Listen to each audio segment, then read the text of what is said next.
चलिए process costing में थोड़ा सा एक छोटा सा लेक्चर बना लेते हैं। प्रोसेस कॉस्टिंग है क्या?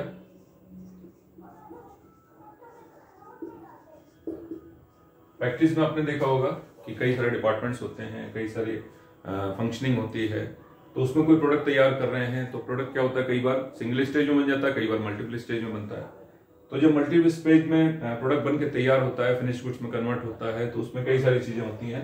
कुछ प्रोसेस 1 हो गया, फॉर एग्जाम्पल ये प्रोसेस 1 मान लिया आपने, ये प्रोसेस 2 हो गया और प्रोसेस 3 हो गया। इनका सबका अपना पहले से काम है, प्री डिफाइंड ये प्रोसेसेस होते हैं। उसमें आपको क्या करना है, क्या नहीं करना है, कितना मटेरियल, लेबर, ओवरहेड्स यूज करने हैं, वो सब पहले से डिफाइंड होता है। और ज्यादातर ऐसा आपने देखा होगा जो कंटिन्यूअस प्रोडक्शन होता है फैक्ट्रीज में, जिसमें मशीन्स वगैरह पे काम होता है, उसमें ये ज्यादा यूज होता है। प्रोसेस 1 में कुछ खर्चा किया आपने, उसके बाद प्रोसेस 2 में ट्रांसफर कर दिया, उसका जो आउटपुट निकला वो प्रोसेस 2 का आउटपुट जो आपने कहां ट्रांसफर कर दिया, प्रोसेस 3 में ट्रांसफर कर दिया। ये यहां से निकल के फिर क्या बन गया जी, फिनिश गुड्स। अपने स्टॉक में इसको ट्रांसफर कर दिया इस तरह से। तो when a product passes through different processes, अलग अलग डिफरेंट प्रोसेसेस है, ईच वेल डिफाइंड डिस्टिंक्ट, एक दूसरे से अलग होंगे, वेल डिफाइंड होंगे। उनका काम हमेशा यही रहेगा कि इस प्रोडक्ट को, इस प्रोसेस को ये करना है, दूसरे को ये करना है, तीसरे को ये करना है, उसके बाद इसको फिनिश गुड्स में कन्वर्ट करना है। तो यहाँ पे हम प्रोसेस कॉस्टिंग को अप्लाई कर सकते हैं। हर प्रोसेस में कुछ मटेरियल लगेगा, कुछ लेबर लगेगा, कुछ ओवरहेड्स लगेंगे। मटेरियल आपको पता है डायरेक्ट इनडायरेक्ट हो सकते हैं, लेबर आपको पता है डायरेक्ट इनडायरेक्ट हो सकते हैं, ठीक है जी। ओवरहेड्स आपके हैं, उसके अलावा और कुछ खर्चे हैं अदर देन मटेरियल और लेबर, वो सब ओवरहेड्स में आते हैं। 3 अलग अलग चैप्टर्स है कॉस्टिंग के, तो वो सब यहाँ पे फिट किए जाते हैं। उसके बाद जो वैल्यू निकल के आती है, हमें इसमें कुछ नहीं करना होता, सिंपली मल्टीप्लाई करना होता है क्वांटिटी और रेट से, और आपको अमाउंट निकल आता है और उस अमाउंट को आगे ट्रांसफर कर देते हैं अगले प्रोसेस में। बहुत सिंपल क्वेश्चन है, कुछ भी नहीं है, बस ये पता होना चाहिए होता क्या प्रोसेस। तो एक प्रोसेस का खर्चा दूसरे में ट्रांसफर कर दिया, दूसरे का तीसरे में ट्रांसफर कर दिया, फिर वो फिनिश गुड्स में चला जाता है। इतनी सी बात। तो मान लो फॉर एग्जांपल हमने लिया यहाँ पे सबसे पहले रॉ मटेरियल लिया, रॉ मटेरियल के लिए लिखते हैं 2 यूनिट्स इंट्रोड्यूस, ठीक है जी। कुछ रॉ मटेरियल की यूनिट्स, मतलब जो आपका इनिशियल जो रॉ मटेरियल है वो ये हो गया for example eight the rate of ₹10 पर यूनिट, ठीक है जी। 1000 यूनिट्स आपने लिया, 10 रुपए का उसका रेट है, तो वैल्यू ये हो जाएगी आपकी 10,000 रुपीज की, ठीक है। यूनिट्स इंट्रोड्यूस, जो बेसिक आपका रॉ मटेरियल है वो आपने इनपुट किया, तो उसके लिखते हैं 2 यूनिट्स इंट्रोड्यूस। उसके अलावा भी कुछ मटेरियल हो सकता है अदर देन दिस, जो आपको मिक्स करना पड़े रॉ मटेरियल के अलावा। सिर्फ रॉ मटेरियल से तो बनेगा नहीं, और भी कुछ चीजें होती हैं। वो हो गई आपकी 5000। इसमें यूनिट्स नहीं मिलेगा, यूनिट्स आपको सिर्फ और सिर्फ जो मेन आपका रॉ मटेरियल है उसकी यूनिट्स होती है, बाकी सब एडिशनल होता है और उसका सिर्फ अमाउंट है। ये हो गया आपका मटेरियल, देन लेबर, लेबर का हो गया से 10,000 और 2 ओवरहेड्स, ठीक है जी। मैं OH लिख रहा हूं, ओवरहेड्स, ये हो गया आपका 5000। अगर कुछ इस तरह का खर्चा है, ओके जी, ये इतना आपका कैलकुलेट हो गया यूनिट्स और अमाउंट में। उसके बाद क्या हो सकता है कि आपने जब 1000 यूनिट्स डाली, ओके जी, 1000 यूनिट्स जब डाली, तो जरूरी नहीं कि पूरा का पूरा आपका आउटपुट निकल ही 1000 यूनिट्स का, हो सकता है कुछ कम हो जाए, कुछ लॉस हो जाए, ठीक है जी। लॉस कई तरह का हो सकता है, नॉर्मल भी हो सकता है, एबनॉर्मल भी हो सकता है। नॉर्मल लॉस वो लॉस होता है जो होना ही होना है उस प्रोसेस में, मतलब वेल डिफाइंड है, पहले से डिफाइंड है कि अगर आप ये प्रोसेस करोगे तो इतना लॉस आपका होना ही होना है। जो प्री डिफाइंड है, प्री डिटरमिन्ड है, वो नॉर्मल लॉस कहलाता है। वो वेट लॉस भी हो सकता है, अदर देन वेट लॉस भी हो सकता है, नॉर्मल लॉस के दोनों पार्ट में। कोई प्रोडक्ट बनाते बनाते मान लीजिए कुछ उसमें से धुआं निकला, उड़ गया, कुछ एवोपरेट हो गया, तो वो भी नॉर्मल लॉस है। और अदर देन नॉर्मल लॉस हो सकता है, जैसे आपने लकड़ी घिसी उसको चिकना करने के लिए, उसमें से बुरादा निकला, या स्टील थी आपने उसको घिसा, उसकी छीलन निकली, वो सब भी नॉर्मल लॉस है।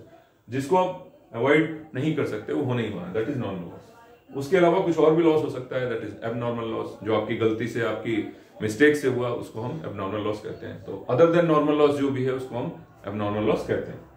तो जनरली प्रोसेसेस में हम लोग पहले से डिफाइन कर लेते हैं कि हाँ भाई ये प्रोसेस है तो इसमें इतना लॉस, पीछे प्रैक्टिस से देखा गया है कि 5% 10% का लॉस होना ही होना है, ऐसा मतलब प्रैक्टिस से आपको पता चल जाता है। उसके बाद भी हो रहा है तो उसको हम बोलते हैं एबनॉर्मल। इसको अवॉइड किया जा सकता था, लेकिन ये फिर भी हो गया। तो 1000 यूनिट्स आपने इंट्रोड्यूस करी, 1000 यूनिट्स में से आपका 10% लॉस हो गया। आपको क्वेश्चन में दिया रहेगा bye normal loss at the rate 10%, ठीक है। ये हो गया आपके 100 यूनिट से 10% ऑफ 1000, जो 1000 यूनिट्स आपने इंट्रोड्यूस करी उसका 10%। और नॉर्मल लॉस हो गया तो इसका मतलब ये नहीं कि वो बिल्कुल ही बेकार है, वो कुछ पैसे आपको दे जाएगा, कुछ ना कुछ, जैसे आपने लकड़ी का बुरादा निकाला कहीं ना कहीं बिक जाएगा, वो किसी ना किसी ईंधन के रूप में या किसी रूप में यूज हो जाएगा। जरूरी भी नहीं कि हो, लेकिन हो भी सकता है। अगर नॉर्मल लॉस की कुछ वैल्यू रियलाइज होती है, वेल एंड गुड है, नहीं होती है तो फिर तो नॉर्मल लॉस आपका वेस्ट है, ये पूरा नाली में बह गया फॉर एग्जांपल, या एवोपरेट हो गया, उसका कोई यूज नहीं है। कुछ ऐसे नॉर्मल लॉसेज होते हैं जिनको आप सेल भी कर सकते हो, तो दोनों तरह के हो सकते हैं। होते नॉर्मल लॉस ही क्योंकि उनको आप अवॉइड नहीं कर सकते। से इसको हम लेते हैं eight the rate of ₹5 per unit ये बिक जाता है। ओके, तो आपको 100 यूनिट से 5 में अगर कबाड़ में बिक जाता है ये, तो आपको 500 रुपए इसके मिल सकते हैं। नॉर्मल लॉस से भी आपको पैसे मिल सकते हैं। अच्छा, उसके बाद जो है आपका कितनी यूनिट्स आएंगी, 1000 आपने इनपुट डाला था, 100 उसमें से वेस्ट हो गई, तो आपके पास यूनिट्स हैं 900। ठीक है जी, तो ये नॉर्मल लॉस जो है वो इसका आउटपुट बियर करेगा, राइट। ये आपका अनअवॉइडेबल लॉस होता है नॉर्मल लॉस, इसकी कॉस्ट को जो फिनिश प्रोडक्ट यहां से, मतलब फिनिश कह रहा हूं, जो प्रोडक्ट यहां से निकलेगा प्रोसेस 1 से, वो बियर करेगा। तो अब हम वैल्यू कैसे निकालते हैं, इसको हम टोटल कर लेते हैं पहले। ये हो गया आपका 30,000, ये 30,000 यहां से प्रोसेस किया। जैसे आप लेजर बैलेंस करते हो, ये वही लेजर ही है आपका फाइनेंशियल अकाउंट का लेजर, जैसे बैलेंस करते हो वही है। 30,000 आपने इधर ट्रांसफर किया, उसमें से ये माइनस कर दिया, ये हो गया 29,500। तो अब ये कॉस्ट हो गई आपकी प्रोसेस 1 की। ठीक है, प्रोसेस 1 की कॉस्ट। इसको आप दूसरे प्रोसेस में डायरेक्ट ट्रांसफर कर सकते हो या स्टॉक अकाउंट में भेज सकते हो। प्रोसेस ए का अलग से एक स्टॉक बना दो, एक गोडाउन बना दो कि प्रोसेस ए से, प्रोसेस 1 से जो निकलेगा वो स्टॉक में चला जाएगा, ये भी कर सकते हो। डायरेक्ट प्रोसेस 1 से प्रोसेस 2 में भी डाल सकते हो। ठीक है जी। और तीसरी चीज क्या हो सकती है, यहां से डायरेक्ट सेल भी कर सकते हो। अगर मान लो ये बोला जाए प्रोसेस 1 का जो आउटपुट है वो बिकता है, तो 50% आप बेच दो, तो हम यहाँ से 50% बेच देंगे, बाकी आगे ट्रांसफर कर देंगे, जिसमें फर्दर कुछ कार्रवाई होनी है। अगर नहीं होनी, अगर ये भी प्रोडक्ट आपका इतना भी बिक जाता है तो वेल एंड गुड है, उसको भी हम बेच सकते हैं, तो कुछ भी हो सकता है। तो हम अभी सारा का सारा ट्रांसफर कर देते हैं प्रोसेस 2 में, प्रोसेस 2 अकाउंट। ठीक है जी, 900 यूनिट्स है और इसका अमाउंट ये है। अब इसकी वैल्यू आपको निकालनी पड़ेगी eight the rate of rupees, divide कर दो, इससे डिवाइड करके आपको पता चल जाएगा, राइट। तो अभी इसमें कुछ नहीं है, फिर भी हम आपको बताते हैं। इसमें कॉस्ट ऑफ प्रोसेस 1 निकालते हैं, जो नोट बनता है कॉस्ट ऑफ प्रोसेस 1 कैसे निकालते हैं। कॉस्ट ऑफ प्रोसेस 1 ये क्या होता है जी, जो टोटल कॉस्ट है आपकी, जो ये 30,000 आई आपकी टोटल कॉस्ट, माइनस ये जो रियलाइज अमाउंट है, amount realised from normal loss. ठीक है जी, डिवाइडेड बाय गुड यूनिट्स। ठीक है जी, गुड यूनिट्स क्या होती हैं, गुड यूनिट्स होती हैं आपकी, ये आपको पता चलना चाहिए, जो आपकी इनपुट यूनिट्स हैं, input units minus normal loss, ये जो नॉर्मल लॉस की यूनिट्स है। गुड यूनिट्स आपकी निकल के आती है, टोटल जो इनपुट यूनिट्स है माइनस जितना नॉर्मल लॉस हो गया वो निकल के आती है। ठीक है जी, अब नॉर्मल लॉस को उसमें काउंट नहीं किया जाता है। तो टोटल कॉस्ट आपकी यहाँ पे कितनी है, 30,000 है, 30,000 माइनस आपका amount realise from normal loss कितना है, 500 है, ये माइनस कर दिया, डिवाइड कर दिया गुड यूनिट्स से। गुड यूनिट्स कैसे बताया मैंने, input units minus normal loss units, normal loss की जो यूनिट्स हैं वो लेंगे, तो गुड यूनिट्स निकलेंगे, उससे डिवाइड कर देना। 1000 माइनस 100 हमेशा ऐसे ही करना है। वैसे तो आपको दिख रहा है इसकी वैल्यू निकल आएगी, इसको डिवाइड करके भी निकल आएगी, लेकिन जब एबनॉर्मल लॉस आएगा फिर आप फंस जाओगे उसमें, एबनॉर्मल गेन आएगा फिर आप फंसोगे। तो हमेशा जो प्रोसेस की कॉस्ट है वो इसी तरह से फॉर्मूले से निकालनी है, total cost minus amount realise from normal loss. अगर कुछ है, नहीं है तो ये रश हो जाएगा, जीरो हो जाएगा, कोई दिक्कत नहीं। अगर मान लो एवोपरेट हो गया तो जीरो हो जाएगा, divide by good units. Good units is 1000 minus units of normal loss. Normal loss दो तरह का भी हो सकता है, वेट लॉस भी हो सकता है, या कुछ रियलाइजेबल नॉर्मल लॉस भी हो सकता है, उन दोनों को जोड़ के आप निकाल सकते हो। तो डिवाइड बाय गुड यूनिट्स कितनी थी, 1000 माइनस 100। ठीक है, ये वैल्यू आ जाएगी, तो ये वैल्यू आपकी निकल के आएगी इसमें 32.778 पर यूनिट। ठीक है जी, 3 डिजिट तक आप निकाल के एक्यूरेट रिजल्ट आपको मिल जाता है। और अगर अच्छा रिजल्ट चाहिए तो जो कैलकुलेटर वैल्यू आ रही है उसको इससे मल्टीप्लाई करके आप निकाल सकते हो वैल्यू, यही वैल्यू आएगी, सेम आएगी। ठीक है, चलो जी, ये आपकी हो गई कॉस्ट 32.778 पर यूनिट। ये आपको पता चल गया कि प्रोसेस 1 जो होता है उसमें इतना खर्चा होता है, पर यूनिट कॉस्ट हमारी इतनी आती है। फिर प्रोसेस 2 में निकालेंगे, फिर प्रोसेस 3 में निकालेंगे, फिर बोलेंगे भाई इतनी कॉस्ट आ रही है टोटल प्रोडक्ट बनाने में, प्रोसेस 1, 2 और 3 को मिला के इतनी टोटल कॉस्ट आ रही है आपकी। कुछ और उसके अलावा खर्चे हो सकते हैं like management expenses, selling expenses, वो भी हो सकते हैं। वो सब मिला के फिर आगे आपको प्रॉफिट लॉस पता चलता है, कॉस्टिंग P&L कितना हुआ आपका। ये क्लियर है? सिंपल, आपको यूनिट्स इंट्रोड्यूस करनी है, जो बेसिक रॉ मटेरियल है आपका वो, उसके अलावा और कुछ मटेरियल लग रहा है उसकी वैल्यू, लेबर की वैल्यू, और यूनिट सिर्फ इसकी होंगी रॉ मटेरियल, जो बेसिक रॉ मटेरियल आपका जिससे प्रोडक्ट तैयार होता है उसकी यूनिट्स होंगी, अमाउंट भी होगा, ये सब दिया रहेगा। मटेरियल, लेबर, ओवरहेड आपको हर क्वेश्चन मिलेंगे, ये हो गया। टोटल आपको जल्दी नहीं करना है, हो सकता है कि एबनॉर्मल लॉस आ जाए, एबनॉर्मल गेन आ जाए, तो टोटल बाद में करना है, पहले वैल्यूज का कैलकुलेशन आपको कर लेना है। इसमें पता चला नॉर्मल लॉस है 10%, तो इसका 10% यहाँ पे नॉर्मल लॉस है, उससे रियलाइज आपको हो सकता है 5 रुपए, तो ये 500 रुपए यहाँ हो गए आपके। देन उसके बाद जो बैलेंस बचा आपका, यहाँ से अप्लाई बैलेंसिंग फिगर, क्योंकि इसमें और कुछ नहीं है, नॉर्मल लॉस वगैरह नहीं है। आपको बताया गया कि भाई आउटपुट जो है वो 900 यूनिट्स है, पहले से पता है कि भाई 1000 में 10% लॉस है, बाकी आउटपुट आपका अगले प्रोसेस में ट्रांसफर करना है। तो ये मैंने बोल दिया प्रोसेस 2 में ट्रांसफर कर दो जी, कितनी यूनिट्स, 900 यूनिट्स, ठीक है। इसकी वैल्यू मैंने बैलेंस करके निकाल ली, राइट। आप ऐसे भी निकाल सकते हो कि ये वैल्यू निकालो, उसको इससे मल्टीप्लाई करो, यहाँ लिखो, ऐसे भी कर सकते हो। लेकिन क्योंकि यहाँ पे एबनॉर्मल लॉस, एबनॉर्मल गेन जैसी कोई चीज नहीं है, तो डायरेक्ट हमने लिख दिया माइनस करके, ये वैल्यू आपकी आ गई।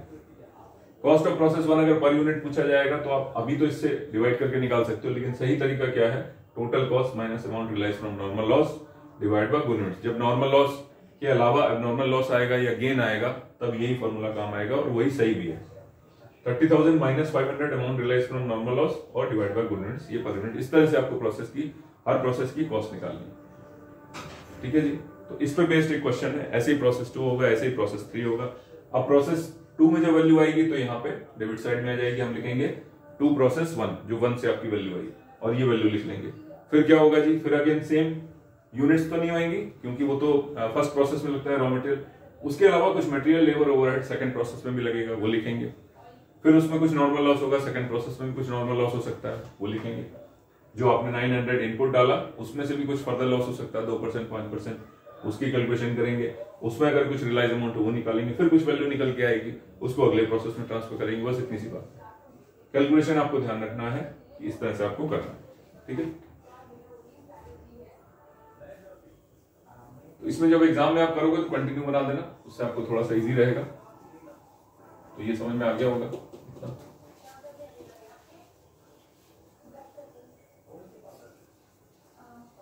इसके बाद एक क्वेश्चन ले लेते हैं, जिसमें आपको ये सारी चीजें बता देते हैं, जिससे आपको प्रोसेस क्लियर हो जाए। एक क्वेश्चन नंबर 5 है मेरे पास, ये आपको एग्जाम में पूछा गया है। क्वेश्चन नंबर 5 है, 2005 में, 2010 में, 2 साल पूछा गया है। A company manufactures its sole product by passing the raw material through 3 distinct processes in its factory.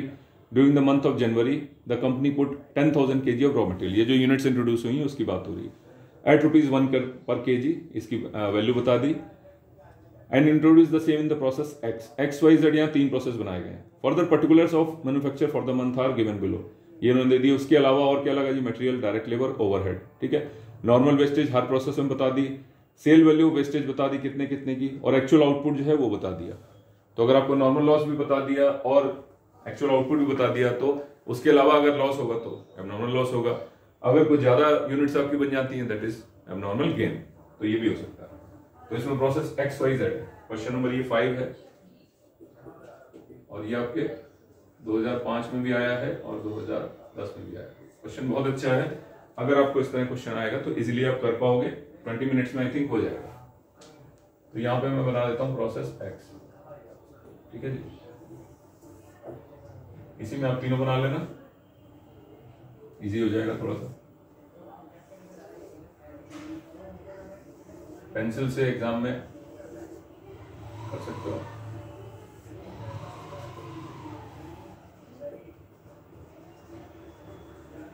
Particulars, units और अमाउंट, और ये हो गया पर्टिकुलर्स,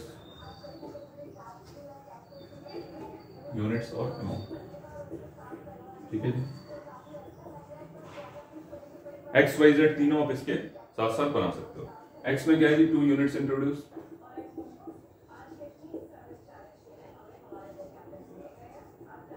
इंट्रोड्यूस हो गया आपके। इसमें है आपका 10,000 और @ ₹1, तो वैल्यू भी कितनी हो गई 10,000। ठीक है, अमाउंट 10,000। ये हो गया raw material, basic raw material जो आपने इसमें इनपुट डाला।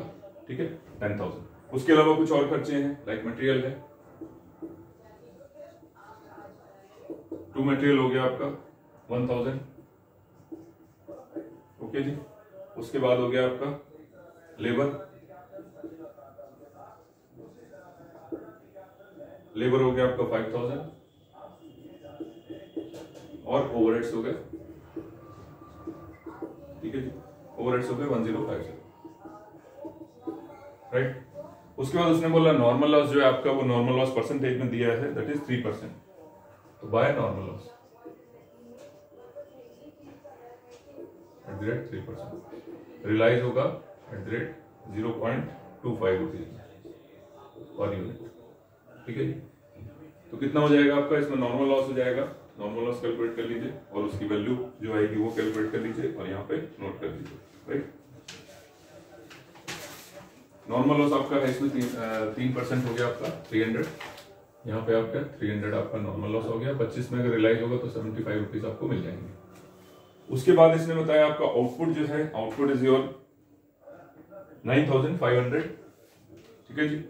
ये मैं केजी लिखना भूल गया, पर केजी, यूनिट जो है वो केजी में है, यूनिट्स केजी, तो ये पर केजी बस। 300 यूनिट्स का नॉर्मल लॉस है। उसके बाद उसने आउटपुट बता दिया कितना जी, जो आपका आउटपुट निकलेगा प्रोसेस एक्स से, दैट इज 9,500 यूनिट्स। तो 9,500 यूनिट जो आपकी वो आउटपुट निकलेगा यहाँ से।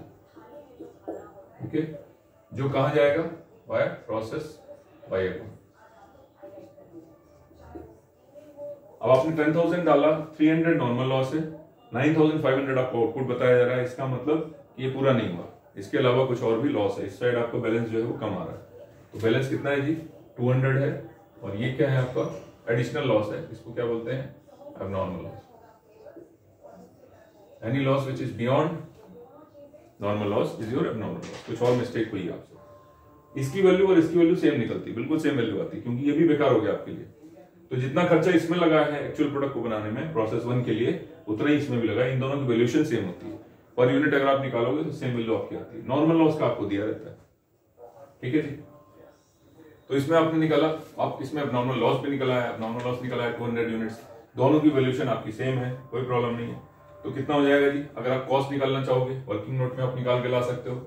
कॉस्ट ऑफ प्रोसेस कितना हो जाएगा, मैं ये निकाल के दिखा देता हूं, फिर आप देख लेना। कॉस्ट ऑफ प्रोसेस कितना हो जाएगा जी, टोटल कॉस्ट कितनी आप कैलकुलेट कर लो। अभी आपको यहाँ पे टोटल लिखना नहीं है, पहले कैलकुलेट कर लो कितना आएगा। ठीक है जी। टोटल कॉस्ट आपकी आएगी, ये जब आप टोटल करोगे टोटल आएगा 17050 minus amount realise from normal loss, ये आपको 75 दिया हुआ है। इसमें जो फॉर्मूला था वही अप्लाई करना है, divide by good units. Good units मतलब input units minus normal loss unit, इधर देखना भी नहीं, बिल्कुल जो फॉर्मूला था वही रहेगा, क्योंकि इन दोनों की वैल्यूएशन सेम आएगी। जितना खर्चा इसको बनाने में हुआ है उतना खर्चा इसमें भी हो गया है, दोनों की वैल्यू सेम आएगी पर यूनिट। अगर आप पर केजी निकालोगे सेम आएगी। तो अब क्या निकालना है, कॉस्ट ऑफ प्रोसेस कितना है, कॉस्ट ऑफ प्रोसेस एक्स जो है वो आपका, ये टोटल कॉस्ट कितनी आई, minus amount less from normal loss divide by good units.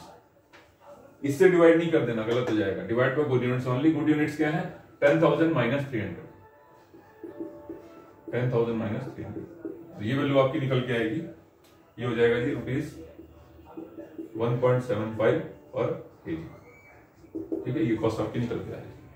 तो इस कॉस्ट की जो वैल्यू है, प्रोसेस की वैल्यू है, वो आ गई एट द रेट रुपीज 1.75 पर केजी। जनरली 3 डिजिट तक अगर वैल्यू आती है तो जैसे भी आती है वो लिख लेना आप, और जो कैलकुलेटर पे वैल्यू आएगी उसको इससे मल्टीप्लाई करके यहाँ लिख देना, सिंपल। जो बड़ी वैल्यू है वो पहले निकाल लेना। इसकी वैल्यू मिल गई आपको, बड़ी वैल्यू की बड़े अमाउंट की वैल्यू पहले निकाल लेना, तो आपको क्या है बैलेंस करके ये फिगर मिल जाएगी। या अदरवाइज भी आप निकाल सकते हो, लेकिन बैलेंसिंग फिगर निकालोगे तो ज्यादा अच्छा एक्यूरेट आएगी आपकी।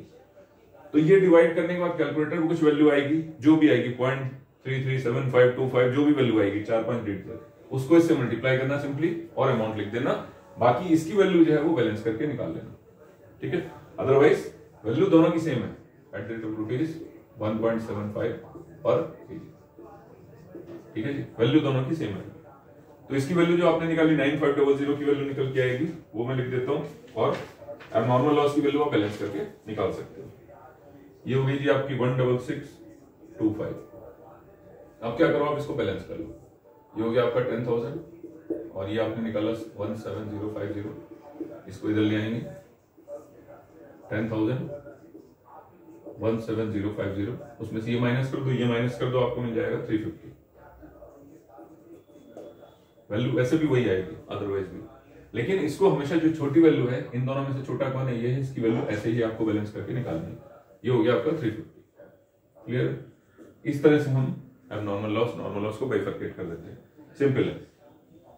ज्यादातर लोग जो गलती करते हैं इसको निकालने में करते हैं, सिंपली वो क्या करते हैं कि 10,000 डाला था, 9,500 आउटपुट बता रहा है, तो 9,500 के हिसाब से निकाल देते हैं, जबकि ये 9,700 के हिसाब से वैल्यू निकलेगी।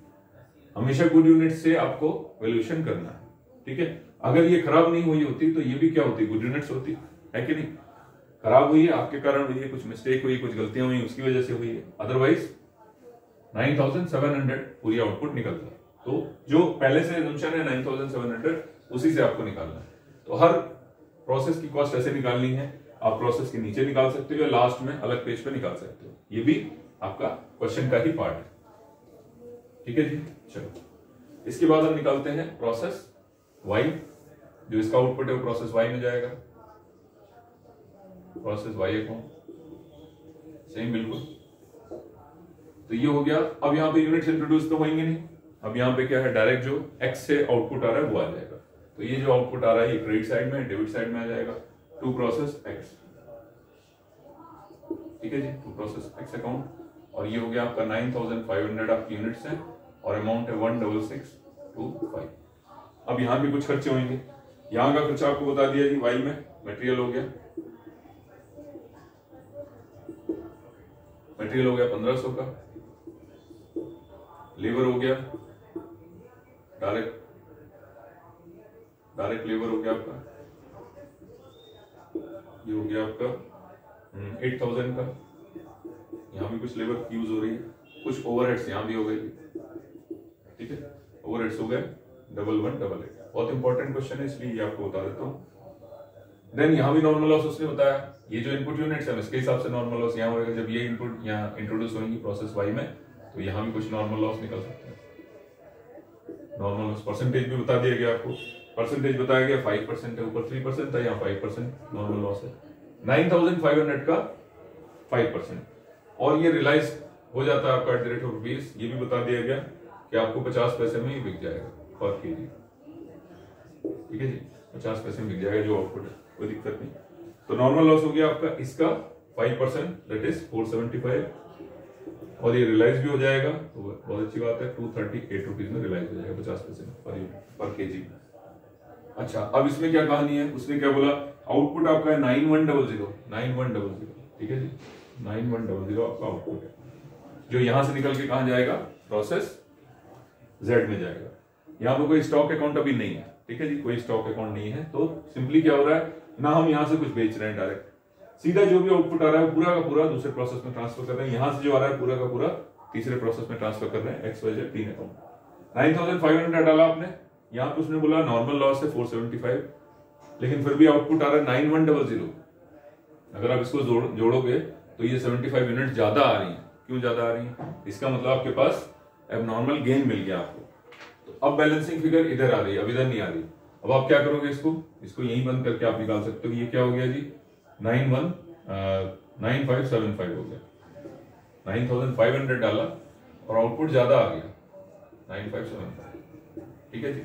तो बैलेंसिंग फिगर इधर आ गई, अब ये 75 है, उधर आ गया, इधर से इधर ले आए तो 75 ये एक्स्ट्रा आ गया, ठीक है। ये आपका क्या है, एबनॉर्मल गेन बोलते हैं इसको, इसका मीनिंग बता देते हैं।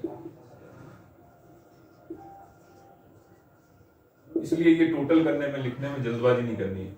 अगर एबनॉर्मल लॉस आ गया आपका, तब तो आप आंख बंद करके इसको फटाफट टोटल कर सकते हो, कोई दिक्कत नहीं। अगर एबनॉर्मल लॉस निकल के आ गया, अगर एबनॉर्मल गेन निकल के आ रहा है, मतलब इनपुट तो डाल रहे हो 9,500, लॉस हो रहा है उसमें 475, उसके बावजूद 9100 आपकी आउटपुट आ रही है, इसका मतलब क्या है, एक्स्ट्रा यूनिट्स कुछ निकल रही है। इस केस में बैलेंस इधर का ज्यादा होगा यूनिट्स का, तो हम इधर कैरी फॉरवर्ड करेंगे और इसमें बैलेंस करके 75 यूनिट्स नहीं। ये एबनॉर्मल गेन है। क्या होता है एबनॉर्मल गेन, क्या हुआ जी, हमने 475 नॉर्मल लॉस निकाला, यूनिट ज्यादा निकल आई, ठीक है, इसका मतलब क्या हुआ, गेन कहां से आ गया, कुछ अलग से यूनिट बन गई, ऐसा तो नहीं है। हुआ एक्चुअल में क्या, यहाँ पे 475 आप पहले से डिटरमिन थे कि 5% लॉस होगा, 475 होगा, लेकिन जब एक्चुअल प्रोसेस किया तो नहीं हुआ उतना, एक्चुअल में नॉर्मल लॉस इतना नहीं हुआ, वैसे होता था इन प्रैक्टिस, इस बार नहीं हुआ, तो इसमें 400 लॉस हुआ खाली, 75 जो है वो एक्स्ट्रा यूनिट आपकी प्रोड्यूस हो गई, तो वो गेन कहलाता है। तो इस साइड आ जाएगा गेन है, जो लॉसेज आप इधर डालते हो, गेन इधर डालोगे, प्रोसेस की अगर बात करें तो। ठीक है जी, लॉस हमेशा डेबिट होता है, तो लॉस अकाउंट डेबिट टू जो भी कंसर्न प्रोसेस है उसका अकाउंट डालेंगे, loss account debit to process account, loss debit होता है। तो loss account debit to process account है, तो प्रोसेस जब बनाएंगे तो लॉस क्रेडिट साइड में आएगा। इस तरह से गेन आपको पता है, गेन को क्रेडिट किया जाता है, जो भी प्रॉफिट्स या इनकम होती है उनको क्रेडिट किया जाता है। तो process account debit to income account या गेन अकाउंट, जो भी आपकी गेन हो रही, तो प्रोसेस में क्या करेंगे, process Y account debit to normal gain account, journal entry के हिसाब से इसकी पोस्टिंग होती है। ओके जी, बात अभी भी वही है कि इसकी वैल्यू भी निकालनी है, इसकी वैल्यू भी निकालनी है, जैसे आपने यहां निकाली थी इन दोनों की वैल्यू, बाई चांस इसकी वैल्यू और इसकी वैल्यू सेम है, गेन क्या है, वो भी तो आउटपुट ही तो है, और क्या है, तो जो इस प्रोसेस के आउटपुट की वैल्यू है वही गेन की वैल्यू है, वही एबनॉर्मल लॉस की वैल्यू थी, सेम। चलो जी, अब इसको हम क्या करेंगे, इसकी वैल्यू पहले निकालेंगे, कॉस्ट ऑफ प्रोसेस, देखते हैं कितना आता है कॉस्ट ऑफ प्रोसेस वाई, या थर्ड पेज पे भी निकाल सकते हो, इज इक्वल टू, अब कॉस्ट कितनी आ जाएगी जी, कॉस्ट तो यही रहेगी जो आपकी टोटल कॉस्ट है, ये टोटल कॉस्ट हो जाएगी आपकी, जो प्रोसेस वाई की कॉस्ट है ये हो जाएगी 27313, ये जो कॉस्ट है जो आपने इनपुट कॉस्ट डाली, माइनस क्या माइनस किया था जी, amount realise from normal loss, method वही रहेगा, amount realise from normal loss कितना है जी 238, divide by good units, units ये नहीं है आपकी 9100 नहीं है, गुड यूनिट्स क्या है, जो मैंने पहले आपको बताया, input units minus normal loss units, हमेशा यही करना है, नहीं गलती होगी आपसे, आप बोलोगे इसमें गुड यूनिट्स तो 9100 निकलाएंगे, नहीं, गलत है, 9500 माइनस 475 ये आपकी गुड यूनिट्स है, तो इसको पहले कैलकुलेटर पे करके यहाँ पे पुट करके वैल्यू निकाल सकते हो आप, तो ये वैल्यू आपकी निकल के आएगी, ये हो जाएगा ₹3 पर यूनिट, 3 पर केजी, ठीक है जी, 3 पर केजी, तो कैलकुलेट करना बहुत इजी है, ये आपका चला जाएगा प्रोसेस जेड में, प्रोसेस जेड अकाउंट, क्या वैल्यू हो गया ₹3 पर केजी, ठीक है जी, 9100 को 3 से मल्टीप्लाई कर दो, ये वैल्यू मिल जाएगी आपको, और ये भी क्या है, नॉर्मल गेन भी क्या है, ₹3 पर केजी, सेम वैल्यू है, जो नॉर्मल लॉस की वैल्यू वही गेन की वैल्यू, और वही जो आपका आउटपुट है उसकी वैल्यू, 9100 मल्टीप्लाइड बाय 3, ये हो गया 27300। अभी मैंने अमाउंट नहीं लिखा है, ये अमाउंट कैलकुलेटर पे कैलकुलेट करके लिखा है, अभी मैंने अमाउंट नहीं लिखा क्योंकि इधर बैलेंस आना है, तो इसको टोटल करने की जल्दबाजी नहीं करनी है। अब नॉर्मल लॉस के केस में फटाक से आप इसको टोटल करके वैल्यू निकाल सकते हो, लेकिन अगर नॉर्मल गेन बन गया तो टोटल इसको नहीं करना है, ये पहले टोटल होगा, ठीक है, ये दोनों वैल्यू आपको मिल गई, तो इसको आप टोटल कर दोगे तो ये आ जाएगा 27538, और ये वैल्यू आप यहां लिखोगे 27538, ठीक है जी। अब जो आएगा वो बैलेंसिंग फिगर, ये 75 यूनिट्स की वैल्यू आएगी, ठीक है, वैसे तो ठीक है, आपको 3 पर यूनिट आ रही है, 75 से मल्टीप्लाई करोगे तब भी वही वैल्यू आएगी, टोटल भी टैली हो जाएगा, लेकिन तरीका क्या है, बैलेंस करके निकालो, तो 75 जो हो गया 225, ये वैल्यू निकल गई, पहले प्रोसेस में अब नॉर्मल गेन लॉस था, दूसरे में क्या हुआ, नॉर्मल गेन हो गया, कुछ भी हो सकता है। चलो जी, यहां तक कोई दिक्कत नहीं है, थर्ड प्रोसेस देखते हैं, इसका आउटपुट कहां गया जी, प्रोसेस जेड में चला गया, तो आपका जो 3 प्रोसेस बनाने हैं, उसके बाद अगर इसमें नॉर्मल लॉस हुआ है, नॉर्मल गेन हुआ है, तो उसके अकाउंट भी बनाने हैं, वो भी बन जाएंगे, कोई दिक्कत नहीं, बहुत छोटे से अकाउंट बनते हैं, उसमें कोई प्रॉब्लम नहीं है। यहाँ का जो आउटपुट है वो फिर इधर आ गया जी, 2 process Y account, 2 process Y account, ये हो गया 9100। अब आप बोलोगे इसको क्यों नहीं ले जा रहे 75 को, 9100 ले जा रहे हैं, 9100 में इन्वॉल्व है, 75 जो है वो इसी के अंदर ही है, ठीक है। नॉर्मल गेन का अलग से हम हिसाब रख लेंगे, अकाउंट बना देंगे, और जो एक्चुअल प्रॉफिट आएगा वो हम ट्रांसफर कर देंगे, नॉर्मल लॉस एडजस्ट करने के बाद उसको ट्रांसफर कर देंगे costing profit and loss account. ये हो गया 27300। फिर यहाँ के कुछ खर्चे हैं, यहाँ के खर्चे देख लो जी, जेड के भी कुछ खर्चे हैं, 2 मटेरियल है यहाँ पे 500 का, टू डायरेक्ट लेबर है यहाँ पे, हर प्रोसेस में कुछ ना कुछ लेबर का खर्चा होएगा ही। 6500 जरूरी नहीं है, वैसे हो भी सकता है, ओवरहेड हो भी सकता है, नहीं भी हो सकता है। ये हो गया 2009। एग्जाम में ये 2009 की जगह 0 ही दिखाई देगा, ध्यान रखना, बहुत बारीक होता है, 2000 ही दिखाई देता है। 9 फिगर अजीब सी लगती है। यहां भी उसने बोला जी नॉर्मल लॉस है, नॉर्मल लॉस यहां भी, कोई बात नहीं, जरूरी नहीं हर नॉर्मल लॉस से आपको कुछ रियलाइज हो, ये जरूरी नहीं, बिल्कुल जरूरी नहीं। कुछ अगर एवोपरेट हो गया या लिक्विड बन के बह गया, आपका केमिकल कुछ बह गया, तो हो सकता है ना भी हो। यहाँ पे है जी 8%, एट द रेट ऑफ 8%।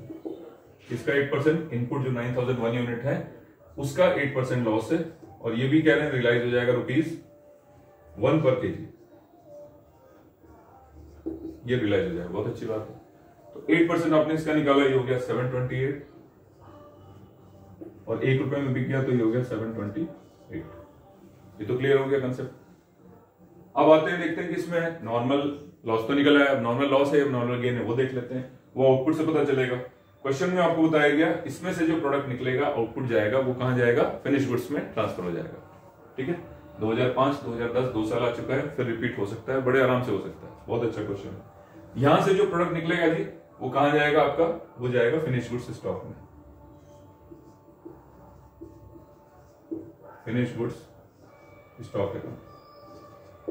ठीक है, वैल्यू निकालेंगे, यूनिट्स आपको बता दी गई, यूनिट्स आपको क्वेश्चन में दे रखी, 8100 यूनिट्स यहां से निकलेंगे जी, 8100 वैल्यू आप निकाल लो, जो एबनॉर्मल लॉस गेन कैलकुलेट कर लो। कैसे पता चलेगा, 9100 इनपुट डाला जेड में, 728 नॉर्मल लॉस है, 8100 यहां से आउटपुट निकल के जा रहा है, जो फिनिश गुड्स में कन्वर्ट हो रहा है, स्टॉक में जा रहा है। इन दोनों को जोड़ेंगे तो कम आ रहा है।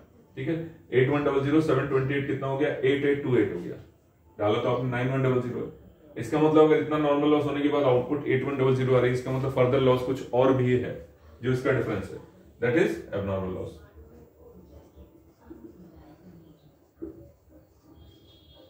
एबनॉर्मल लॉस, जो भी बैलेंसिंग यूनिट्स हैं वो आपकी एबनॉर्मल लॉस है। तो ये कितनी हो गई, 272 यूनिट्स आपकी। जैसे ही आपका एबनॉर्मल लॉस आया ना, तो आप यहाँ पे टोटल कर सकते हो, इसको भी टोटल कर सकते हो और इसको भी कर सकते हो, तुरंत कर सकते हो, कोई दिक्कत नहीं, टाइम बचेगा आपका। 36309, ठीक है जी, और इसमें आप ट्रांसफर कर दो 9100 36309। एबनॉर्मल लॉस जो है वो इसका बैलेंसिंग फिगर है, तो इसमें से क्या करो, आप ये माइनस कर दो, ये माइनस कर दो, जो फिगर आएगा वो एबनॉर्मल लॉस है, कैलकुलेटर से निकाल लो, ऐसे कर लो जैसे उचित लगे। ये 272 जो है आपकी यूनिट्स, ये एबनॉर्मल लॉस हो गया। तो पहले में एबनॉर्मल लॉस, दूसरे में एबनॉर्मल गेन, तीसरे में एबनॉर्मल लॉस, इस तरह से तैयार हो गया। जो इसकी वैल्यू निकालोगे वही इसकी वैल्यू आएगी, ये ध्यान रखना, वही गेन की वैल्यू आती है, वही एबनॉर्मल लॉस की वैल्यू आती है, वही फिनिश गुड्स की वैल्यू आती है। ठीक है, सेम वैल्यू, क्योंकि अगर लॉस ना हुआ होता तो फिनिश गुड्स तैयार होता। कॉस्ट तो पूरी लगा दी आपने, लॉस हो गया मिस हैंडलिंग वजह से या किसी कारण से बाय मिस्टेक, कॉस्ट तो पूरी लग गई ना, तो इसकी कॉस्ट भी वही होगी जो इसकी कॉस्ट है।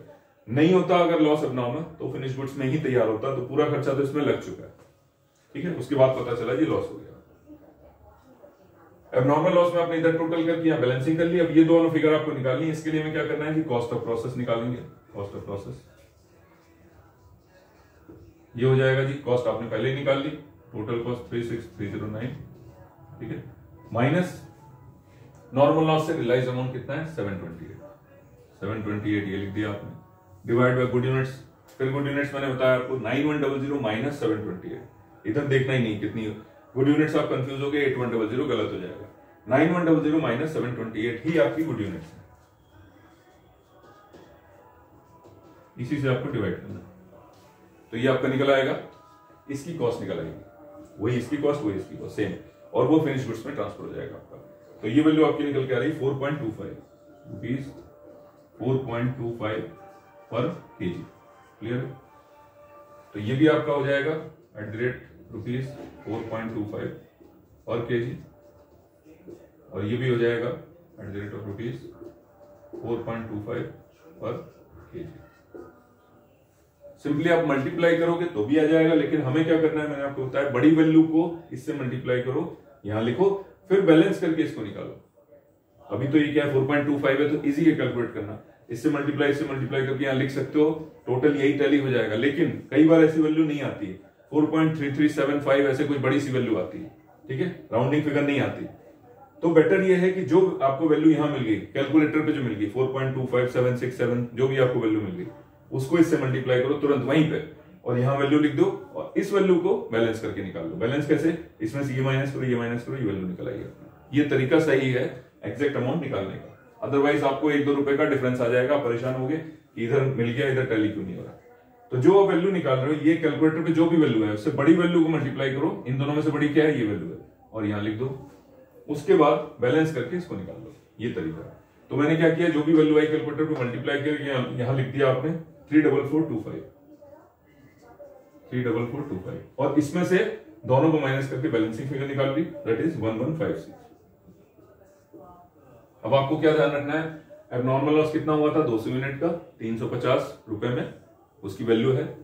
एबनॉर्मल गेन कितना हुआ था 75 यूनिट्स का, 225 उसकी वैल्यू है। अगेन एबनॉर्मल लॉस कितना हुआ 272 का, और 1156 उसकी वैल्यू है। ये आपको वैल्यू लेके चलनी साथ साथ, क्योंकि इसके अकाउंट बनेंगे आपके। उसने कहा प्रोसेस अकाउंट भी बनाओ, एबनॉर्मल लॉस भी बनाओ, एबनॉर्मल गेन भी बनाओ, सारी चीजें उसने पूछनी है आपसे, तो वो भी बनाओगे। अगर वो बोलेगा प्रॉफिट एंड लॉस बनाए तो वही बनाना पड़ेगा। इसमें आपको क्वेश्चन में पूछा उसने prepare process abnormal loss and abnormal gain account अगर कुछ होता है तो फॉर द मंथ, जो भी आपका काम हो रहा है उसमें। तो अब हमें क्या करना है, ये तीनों प्रोसेस बन गए। इसके अलावा abnormal loss, abnormal gain, total 20 marks question आपका हो जाएगा। उसमें हमें इसको कंसिडर करना है, इसको कंसिडर करना है, इसको कंसिडर करना है, बाकी चीजों से कोई मतलब नहीं। प्रोसेस आपका बन गया, ठीक है जी। कॉस्ट ऑफ प्रोसेस आपको थर्ड पेज पे निकाल लो। जैसे एक पेज पे आप ये कर रहे हो, सेकंड पे या थर्ड पे, सेकंड पे भी बना सकते हो। एक पेज में तीनों शायद बन जाएंगे, एग्जाम में शायद नहीं बन पाएंगे। हाँ, एग्जाम में एक पेज पे शायद 2 ही बन पाएंगे, तो 2 एक पेज पे बना लेना, तीसरा प्रोसेस नेक्स्ट पेज पे बना देना। उसके नीचे ये कॉस्ट ऑफ प्रोसेस 1, 2, 3 या XYZ जो भी है वो निकाल देना। उसके अलावा एबनॉर्मल लॉस या एबनॉर्मल गेन के जो अकाउंट बनने वो बना देना, ठीक है जी। चलो, तो हम अब बनाएंगे इसके बाद एबनॉर्मल लॉस और एबनॉर्मल गेन का।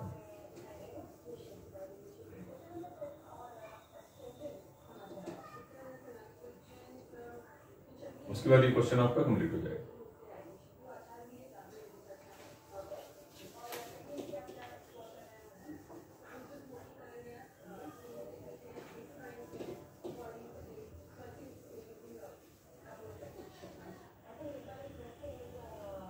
चलो, फॉर्मेट सेम है, कोई फर्क नहीं है। यूनिट्स और अमाउंट, इसका नाम चेंज हो जाएगा, ये हो जाएगा एबनॉर्मल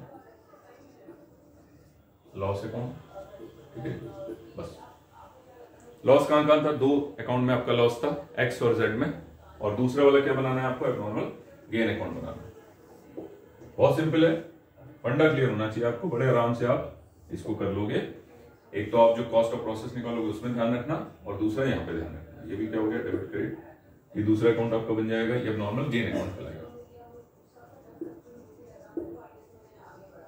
इसको एबनॉर्मल इफेक्टिव्स भी बोलते हैं, गेन की जगह इफेक्टिव्स भी बोलते हैं, एक ही बात। तो प्रोसेस आपके X और Z में एबनॉर्मल लॉस था, कहां पे लिखा था प्रोसेस में, याद होगा कहां लिखा था, क्रेडिट साइड में लिखा था लॉस। अगर प्रोसेस में एबनॉर्मल लॉस क्रेडिट साइड में है, तो जब एबनॉर्मल लॉस बनाएंगे तो डेबिट साइड में लिखेंगे। क्लियर, क्योंकि क्या होते हैं लॉसेस, क्या होते हैं, डेबिट होते हैं। Abnormal loss account debit to कौन सा process, process X। Abnormal loss account debit to कौन सा प्रोसेस, प्रोसेस Z। तो जनरल एंट्री के लिहाज से ये इधर आएंगे। चलो, गेन में क्या था, गेन आपका क्रेडिट था, याद करो प्रोसेस में 2 एबनॉर्मल गेन था, डेबिट साइड में था 2 एबनॉर्मल गेन। तो जब एबनॉर्मल गेन अकाउंट बनाएंगे तो अपोजिट साइड में आएगा, क्या लिखेंगे जी, by process by account. Clear, losses debit किए जाते हैं, डेबिट कर दिए मैंने। गेन्स जो होते हैं वो क्रेडिट किए जाते हैं, किसमें हुआ था, प्रोसेस वाई में, तो ये क्रेडिट किया था मैंने, क्रेडिट कर दिया। यही तो मतलब है। जब प्रोसेस का अकाउंट बनाएंगे तो उल्टा हो जाएगा, प्रोसेस के केस में ये डेबिट साइड में आ जाएगा, लॉस के केस में ये वैल्यूज कहां आ जाएंगी, लॉस जब होगा तो प्रोसेस में राइट साइड में आ जाएगा, ठीक है, जनरल एंट्री के हिसाब से। चलो जी, इनकी वैल्यूज आपको पता है, प्रोसेस X की भी पता है और प्रोसेस Y की भी पता है। प्रोसेस X में आपको 200 यूनिट्स थी एबनॉर्मल लॉस की, और अमाउंट उसका आया था 350, वो आपने निकाल लिया था। और यहाँ पे था जी आपका 272 था और वैल्यू निकाल ली थी 1156। ओके, अब ये लॉस तो हो गया, कोई बात नहीं। आपका क्या नाम है, सेकंड्स का माल जैसे नहीं होता है, कुछ डिफेक्ट आ जाता है, कुछ आ जाता है, तो हम ये मान के चलते हैं कि भाई आपका अगर प्रोसेस अकाउंट की बात करें, लॉस तो हो गया, कोई बात नहीं, अब नॉर्मल लॉस हो गया, जो पेनल्टी है, जो एक्शन है, वो तो हम लेते रहेंगे, लेकिन इसका करें क्या, इसको आपको बेचना पड़ेगा। सेकंड्स में बिक जाए तो वेल एंड गुड है। यहां हम लीस्ट मान के चलते हैं कि जिस रेट में आपका कबाड़ गया था, जो नॉर्मल लॉस का जो बिक्री हुई थी, कम से कम उस रेट में तो ये बिकी जाएगा, इतना मान के चलते हैं।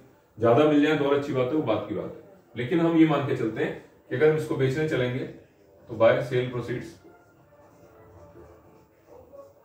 अगर हम इसको बेचने चले at the rate by sale proceeds, ठीक है जी, प्रोसेस एक्स और प्रोसेस जेड, दोनों नॉर्मल लॉस जो आपके हुए हैं, इनको अगर हम बेचने चले तो कम से कम उस रेट से तो बिक जाएंगे ना, जिस रेट से नॉर्मल लॉस की वैल्यू थी, उस रेट से कबाड़ की वैल्यू तो मिल ही जाएगी आपको। तो ये आपकी वैल्यू थी 0.25 थी, एट द रेट 0.25, ठीक है जी, 0.25। तो ये 200 यूनिट आपके इस रेट से तो बिकी जाएंगे कम से कम, ठीक है। और ये जो 272 है, इसका रेट था आपका ₹1 पर केजी, तो ये ₹1 के हिसाब से बिक जाएंगे, कम से कम इतना तो आपको मिल ही जाएगा। तो ये मल्टीप्लाई करेंगे तो ये हो गया आपको ₹50 मिल गए, और ये मल्टीप्लाई करेंगे 272 यूनिट, तो ये हो गया आपके 272। क्लियर है? एबनॉर्मल लॉस बनाना बहुत आसान है। जो एबनॉर्मल लॉस हुआ है 2 प्रोसेस में आपने लिख दिया। अब इसको हम बेचने चलेंगे, बेचेंगे कबाड़ की वैल्यू से या नॉर्मल लॉस की वैल्यू से, कम ये बिक जाएगा, ये हम मान के चलते हैं। तो 200 यूनिट बेचेंगे, प्रोसेस एक्स में ₹25 का था नॉर्मल लॉस का रेट, उससे मल्टीप्लाई करेंगे, ₹50 में बिक गया सामान आपका, जो भी लॉस हुआ। 272 यूनिट थी, वो जेड की थी, जेड में जो नॉर्मल लॉस हमने बेचा था, वो ₹1 में बेचा था, वो कबाड़ की वैल्यू कम से कम यहाँ आराम से मिल जाएगी। तो ये टोटल वैल्यू हो गई। अब किस साइड ज्यादा आएगा, आप समझ सकते हो कि यहाँ पे वैल्यू कुछ ज्यादा थी, हमें वैल्यू तो कम ही रियलाइज हुई, उससे कम ही हुई है। लाइक ये आपका 200 था, 350 का था, 200 की जगह ₹85 मिले, तो टोटल इधर का ऑब्वियसली ज्यादा है, ये आपका हो गया 472। ओके जी, और ये हो गया आपका 1506। इसको इधर ले आएंगे 472, कुछ लॉस हुआ है तो आपको बियर तो करना ही पड़ेगा, और ये हो गया 1506। तो हम ये कह रहे थे सारा लॉस हो गया, बर्बाद हो गया, ये हो गया, ऐसा नहीं है, कुछ आपने रियलाइज कर लिया, एटलीस्ट नॉर्मल लॉस के रेट से तो कुछ ना कुछ बेच ही दिया। तो एक्चुअल जो लॉस हुआ है वो कितना हुआ है, यूनिट्स तो दोनों जगह बराबर हो गई, एक्चुअल जो लॉस हुआ है दिस माइनस इन दोनों की वैल्यू जो रियलाइज हुई है, माइनस कर देंगे तो एक्चुअल लॉस आपको पता चल जाएगा, ये हो जाएगा 1184। ठीक है जी, ये हो जाएगा 1184। इसको हम ट्रांसफर कर देंगे by costing profit and loss account. ठीक है जी, ये आपका एक्चुअल लॉस इतना हुआ है, सिर्फ 1506 नहीं हुआ है बल्कि 1184 हुआ। चलो जी, कोई डाउट इसमें नहीं है। एबनॉर्मल गेन में आते हैं। बाय प्रोसेस वाई में आपको बोला गया 75 यूनिट्स का एबनॉर्मल गेन हुआ था और उसकी वैल्यू कितनी थी, 38 रुपीज की वैल्यू थी। क्या ये वाकई इतना एबनॉर्मल गेन है, 38 रुपए मिले हैं आपको या नहीं मिले हैं, वो देखते हैं। ये एबनॉर्मल जो आपका गेन आया था, किस वजह से आया था कि हमने इसको नॉर्मल लॉस को 475 माना था उसमें, लेकिन एक्चुअल में क्या हुआ, सिर्फ 400 नॉर्मल लॉस हुआ। मतलब आपने जो नॉर्मल लॉस था उसको एक्सेस चार्ज कर रखा था, एक्सेस चार्ज कर रखा था, तो आपको उतना एडजस्ट करना पड़ेगा, जो डिफरेंस होगा वही गेन माना जाएगा। जैसे इसको हमने नॉर्मल लॉस एडजस्ट करके लॉस निकाला है, वैसे ही गेन को नॉर्मल लॉस एडजस्ट करके एक्चुअल गेन निकालेंगे। एक्चुअल लॉस तो 1506 तो नहीं निकला, 1184 निकला, क्योंकि हमने इतना इसमें एडजस्ट कर दिया। हमने ये समझ लिया हम इसको कबाड़ के भाव से तो बेच ही सकते हैं, तो एक्चुअल लॉस जो हुआ वो 1184 हुआ। वैसे गेन भी पूरा नहीं है, आपने दो जगह चार्ज कर लिया, एक तो गेन आ गया आपके पास 75, आपने पूरे अमाउंट का 475 का नॉर्मल लॉस भी चार्ज कर रखा है, जो कि नहीं हुआ एक्चुअल में। 400 यूनिट्स ही नॉर्मल लॉस हुआ है, इसका मतलब 75 यूनिट्स का आपने नॉर्मल लॉस एक्स्ट्रा ले रखा है, वो एडजस्ट करोगे तो एक्चुअल प्रॉफिट निकल के आएगा, एक्चुअल गेन निकल के आएगा। ठीक है जी, तो हम क्या करेंगे, पहले नॉर्मल लॉस से इसको एडजस्ट करेंगे। तो 2 नॉर्मल लॉस कितना हो जाएगा जी, 2 नॉर्मल लॉस 75 यूनिट्स का कितना हो जाएगा, 75 यूनिट्स का। और प्रोसेस वाई में कितना था, 50 रुपए के हिसाब से आपने बेचा था। नॉर्मल लॉस किस रेट से बिक रहा था जी, 0.50 पर केजी। तो ये वैल्यू हो गई आपकी 75 की।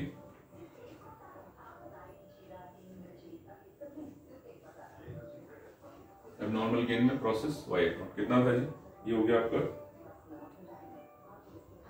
ये अमाउंट कितना आया था ये आया था आपका 225 है, 225 75 यूनिट्स की वैल्यू 225 आई थी अब नॉर्मल गेन की, राइट। 75 को जब हम बेचने चलेंगे तो ये इसने बताया कि 50 पैसे के हिसाब से बिक जाए, तो कितना आपको एडजस्ट करना है, 38 रुपीज एडजस्ट करना है, बस बात समझ में आ रही है। अब नॉर्मल गेन जो आया है उसके अमाउंट इतना है, ठीक है जी, लेकिन एक्चुअल 225 का प्रॉफिट नहीं है आपके पास। इसको पहले नॉर्मल लॉस से एडजस्ट करो, क्योंकि आपने नॉर्मल लॉस भी ज्यादा दिखा रखा है, पहले उससे माइनस करके जो बैलेंसिंग फिगर आएगा वो आपका सही में प्रॉफिट माना जाएगा। अब क्योंकि प्रॉफिट है तो ये वैल्यू ज्यादा है, दिख रही है आपको, और ये हो गया 225, इसी को इधर ले आएंगे 75, और इसमें कोई एंट्री नहीं है 225। इसमें से जब नॉर्मल लॉस माइनस कर देंगे तब एक्चुअल आपको पता चलेगा प्रॉफिट हुआ कितना, और ये अमाउंट आपका आ जाएगा 187, ठीक है जी, ये अमाउंट हो गया आपका 187। तो ये नॉर्मल लॉस का अमाउंट हो गया, बाकी ये कहां चला जाएगा, costing profit and loss account, ठीक है जी।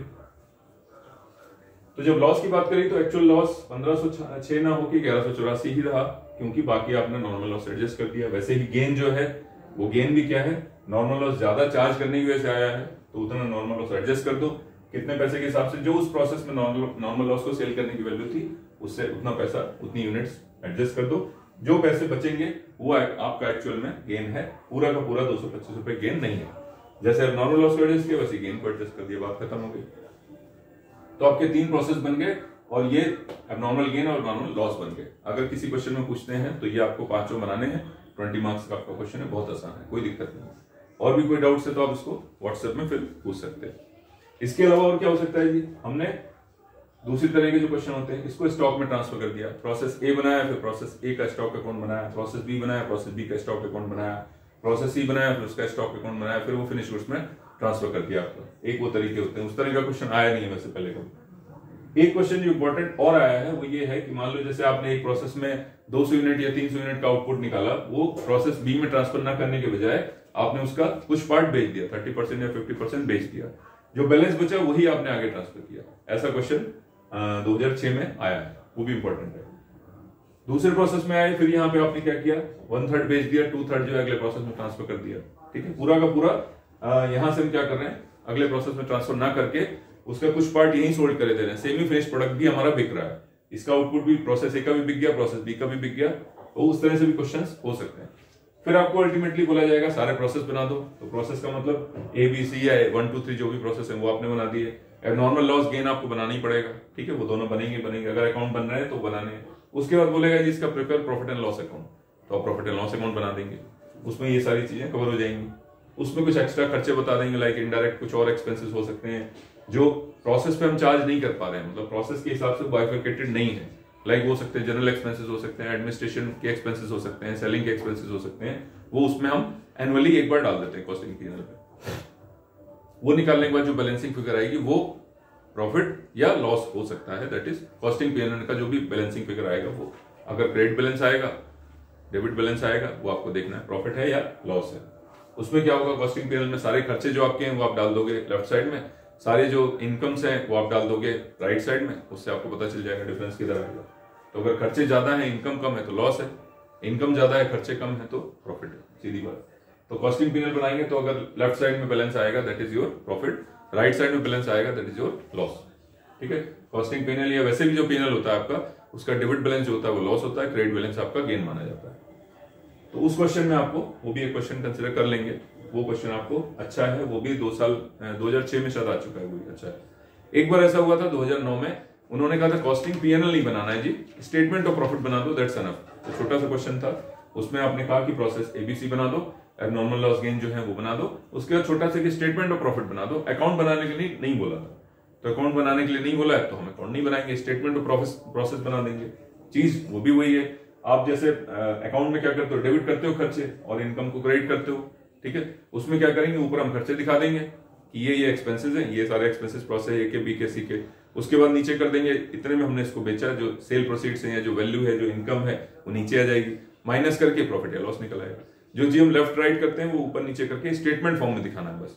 तो 2009 में ऐसा क्वेश्चन आया है, मेंडेक्स करके आई थिंक बिग बुक में क्वेश्चन है, तो वो पूछा गया है, तो उसमें कोई दिक्कत नहीं है और जल्दी हो जाएगा बल्कि आपका। लेकिन उसका फॉर्मेट वही होना चाहिए जो पूछा गया। अगर आप उसमें P&L बना के आओगे तो फिर नंबर उसके कटेंगे। ठीक है जी, तो आज के लिए इतना ही, फिर नेक्स्ट वीडियो में मिलते हैं। Thank you.